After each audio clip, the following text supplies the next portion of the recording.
여러분 안녕하세요. 안녕하세요. 네. 반갑습니다. 네, 반갑습니다. 텐션을 좀 올려서 쪽쪽쪽 여러분들 끝까지 완주하실 수 있도록 저희가 최선의 텐션을 올려서 쫙쫙. 자, 이제 우리 한 주 만에 다시 만나게 됐는데요. 오늘 우리에게 주어진 본문은 구가 다윗, 하나님의 마음에 드는 사람이라는 주제를 가지고 여러분들과 함께 공과를 살펴보고자 합니다. 우리가 살펴볼 본문은 사무엘상 16장 7절부터 13절 말씀입니다. 오늘의 본문을 제가 봉독해 보도록 하겠습니다. 여호와께서 사무엘에게 이르시되 그의 용모와 키를 보지 말라. 내가 이미 그를 버렸노라.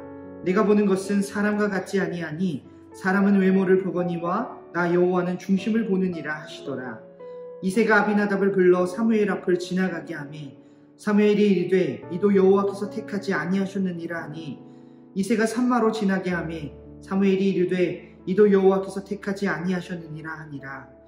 이새가 그의 아들 7을 다 사무엘 앞으로 지나가게 하나 사무엘이 이새에게 이르되 여호와께서 이들을 택하지 아니하셨느니라 하고 또 사무엘이 이새에게 이르되 내 아들들이 다 여기 있느냐.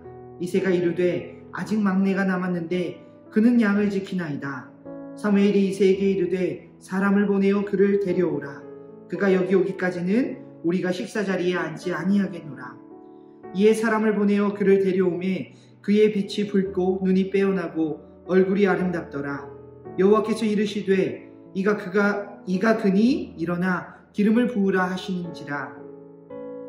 사무엘이 기름불병을 가져다가 그의 형제 중에서 그에게 부었더니 이날 이후로 다윗이 여호와의 영에게 크게 감동되니라. 사무엘이 떠나서 라마로 가니라. 아멘.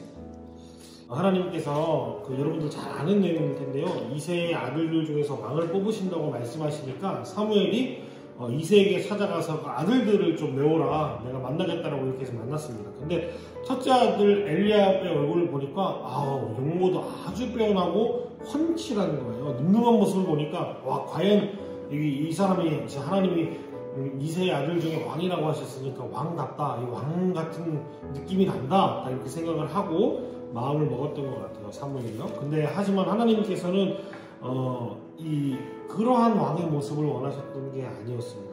다윗이었는데요. 여러분들 잘 알지만 다윗은 외모로나 또 여러 가지로 결코 왕다운 어떤 모습을 가지고 있는 사람이 아니었습니다. 키도 작았고요. 또 집안에서 인정도 받지 못할 만큼 아들을 내오라고 했는데 다윗을 쏙 빼놓고 내놓았을 만큼 집안 자체에서도 존재감이 없었던 아주 작은 막내 아들이었던 거죠. 근데 하나님께서는 그 어린 소년이었던 그 다윗을 바라보시면서 그가 하나님 마음에 합한 사람이라고 바라보셨습니다. 이처럼 하나님은 외모가 아닌 중심, 마음을 보시는 분입니다. 우리의 외모가 잘생겼느냐, 못생겼느냐, 이런 우리의 성적이 죄송합니다. 제가 손이 이렇게 됐나요? 우리의 성적이 높으나 낮으나 우리의 능력이 출중하느냐 그렇지 못하느냐에 관심이 크신 분은 아닙니다. SNS에 우리가 사진을 올리면 좋아요 따봉수 얼마나 나오는지 하트 얼마나 되는지 많은 거 관심 갖지 않습니까? 팔로워 숫자가 몇 명이 되느냐 그런 것들 관심 갖지 않습니까? 근데 그렇게 소위 세상이 말하는 인싸냐 아싸냐에 관심이 별로 없으세요. 하나님은 하나님을 향한 우리의 마음, 우리의 중심을 보면서 거기에 관심을 가지고 계십니다. 그렇기 때문에 우리는 외면의 모습보다 우리의 내면에 초점을 맞춰서 하나님을 사랑하는 마음을 품을 수 있어야 한다고 하는 것이죠. 외모에 치중해서 외모를 바꾸기 위해서 내 삶과 내 마음을 쏟는 것이 아니라 다윗처럼 하나님을 진심으로 사랑하면서 늘 하나님 말씀에 순종하고 삶의 모든 순간 속에서 하나님의 뜻을 묻고 하나님을 날마다 의지하면서 늘 하나님과 동행하는 삶을 살기 위해서 노력해야 된다고 하는 것입니다. 그러면 하나님께서 여러분들을 하나님의 사람이라 칭하시고 또 기름 부어주시고 또 귀한 사명들을 또 여러분들의 장래에 감당할 수 있도록 비전을 주실 거라고 저는 생각합니다. 저는 참 이게 만약에 제가 이때 당시에 이새의 아들이었으면 저도 안타깝게 왕에 올라가긴 어려웠겠죠. 왜요? 외모 때문에요. 네. 맞아요. 저도 그렇게 생각해요. 아니, 저도 그렇게 생각해요. 하나님 마음에 아니. 합한 사람이야. 첫 번째 질문인데요. 네. 왜 하나님께서는 사울을 대신해서 다윗을 왕으로 세우기로 작정하셨나요? 질문입니다. 네. 오늘 첫 번째 질문을 우리가 한번 생각해 볼 때는 이 사울에 대한 부분에 대해서 우리가 살펴볼 필요가 좀 있는 것 같습니다. 사울은 사실 하나님 앞에 굉장히 합한 사람으로서 이스라엘 첫 왕으로 세워졌던 사람이었습니다. 그런데 얼마 지나지 않아 하나님을 향했던 그의 마음에 이제 자꾸 변질이 일어나게 되게 된 거죠. 근데 이게 사울이 잘못한 부분들이 분명히 있는데 우리가 이 사울이라는 사람을 바라보면서 우리의 삶을 다시 한번 적용해보고 돌아볼 필요가 있는 그러한 중요한 부분이 뭐냐면 이 사울은 사실 부족한 인간의 삶을 대변해주는 이 표상과 같은 인간이 아닐까 이런 생각들을 해보게 됩니다. 우리는 사실 하나님 앞에 너무나 많은 것들을 받으며 살아가는 존재이지만 날마다 우리의 본성은 하나님을 향해서 자연스럽게 감사를 기억하는 존재는 아닌 것 같아요.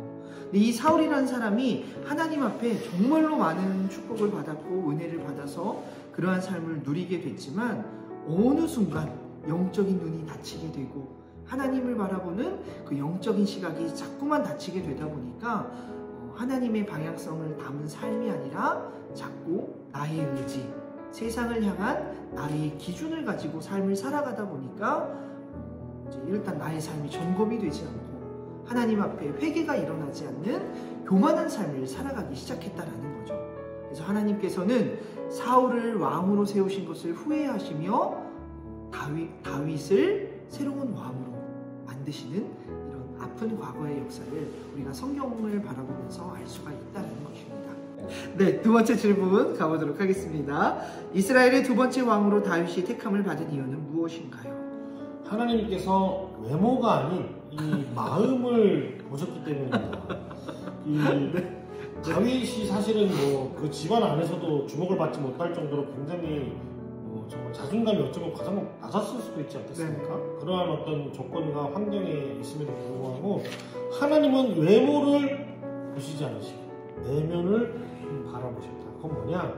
이 다윗의 소소한 일상, 양을 치는 목자였잖아요. 그때도 늘 하나님을 묵상하고 또 자기의 힘이 어디서부터 나온다? 하나님으로부터 공급된다라고 하는 것을 알았고 그 힘으로 말미암아 양들을 지켰고 그렇게 하루를 살아냈고 그렇게 매일매일의 삶 가운데에서 일상 가운데 하나님을 신뢰하고 하나님과 동행하는 삶을 살려고 노력했기 때문에 아마 하나님께서 그래서 다윗을 바라보시면서 좀 내 마음에 합한 사람이다, 왕이 될 사람이다라고 이렇게 좀 생각하시지 않으셨으면 세력적인 상상을 좀 해볼 수 있을 것 같습니다. 네.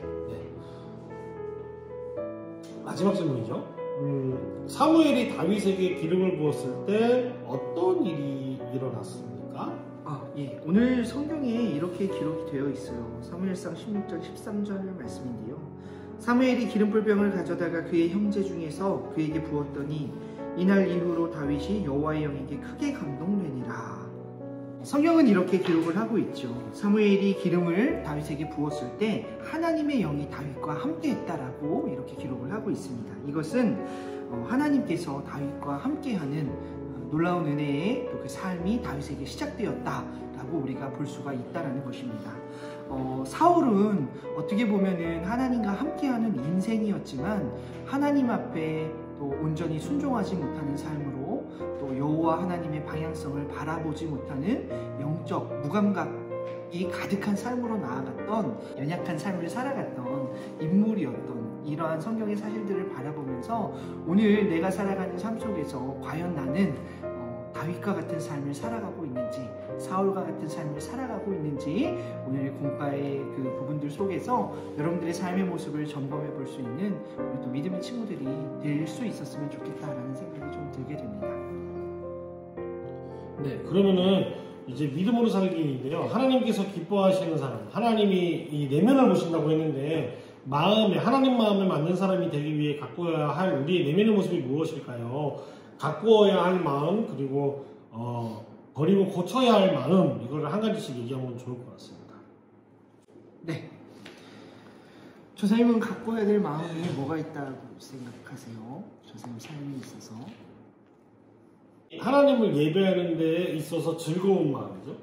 하나님 예배하기를 즐거워하는 마음이 하나님께서 좋아하시는, 또 갖고 와야 될 마음이니까 네, 그런 마음이 들 때가 있습니다. 그러면 혹시 뭐 버리고 고쳐야 될 마음이 있을까요? 예, 운전할 때 이 다른 운전자들을 존중해주면서 운전하는 거죠. 네. 아, 네. 왕 같은 리더십이 겉대 나오는 것 같아요. 운전할 때. 길을 비켜라.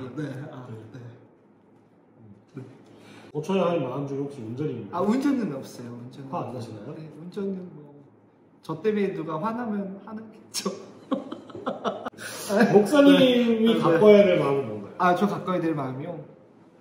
저도 전사님하고 비슷한 것 같아요. 저는 조금 삶을 살아가면서 이제 이게 사람의 본성이 항상 이제 내 욕심대로 살아가고자 하는 마음이 있다 보니까 그거를 조금 누르고 하나님께서 기뻐하시는 삶으로 살아가려는 그 의지와 생각들이 더 가꿔줘야 될 마음이 아닌가 생각이 좀.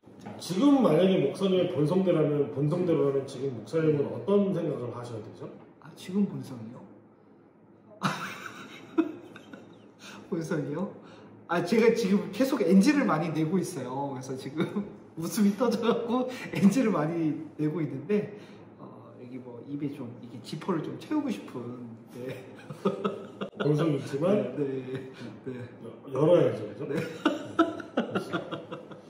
목사님 고쳐야 할 마음은 뭐죠? 고쳐야 될 마음이요? 고쳐야 될 마음 다 고쳐야죠. 네. 뭐 저를 놀린다거나 뭐 이런 것도 아십니까? 제가 네.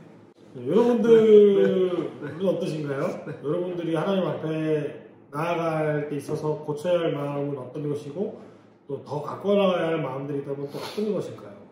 지금 이제 수능을 앞두고 있는 친구들도 있고 또 각 기말고사로 바쁜 아이들, 또 이제 고입 준비로, 고등학교 입시 준비로 바쁜 우리 중학교 친구들도 있을 텐데 여러분들이 지금 이 시기 가운데에 어떠한 마음으로 하나님 앞에 나아가야 할지를 고민할 수 있는 한 주간 되었으면 좋겠습니다. 우리 친구들 한 주 동안 사실 코로나 확진자 수가 많아져서 여러 가지로 염려가 더 가득한 환경들이 우리 안에 좀 닥치지 않았나, 좀 이런 생각들이 좀 들게 됩니다. 여러분들 또 삶의 자리에서 이러한 어려운 여건과 상황 속에서 지치지 마시고 어떤 순간과 상황 속에서도 여러분과 함께하는 하나님을 기억하며 오늘 또 사무엘이 다윗에게 기름 부어주셔서 하나님의 영이 임했던 것처럼 여러분들 삶의 자리에 날마다 하나님이 함께 하신다는 그 감사와 기쁨과 또 믿음을 가지며 또 하나님과 더욱 세밀히 동행하고 함께 하시는 우리 청소년부, 중등부, 고등부 여러분 모두가 되시기를 간절히 소망합니다. 네. 여러분 안녕히 계세요. 안녕. 사랑합니다. 네. 다음 주에 봐요. 네.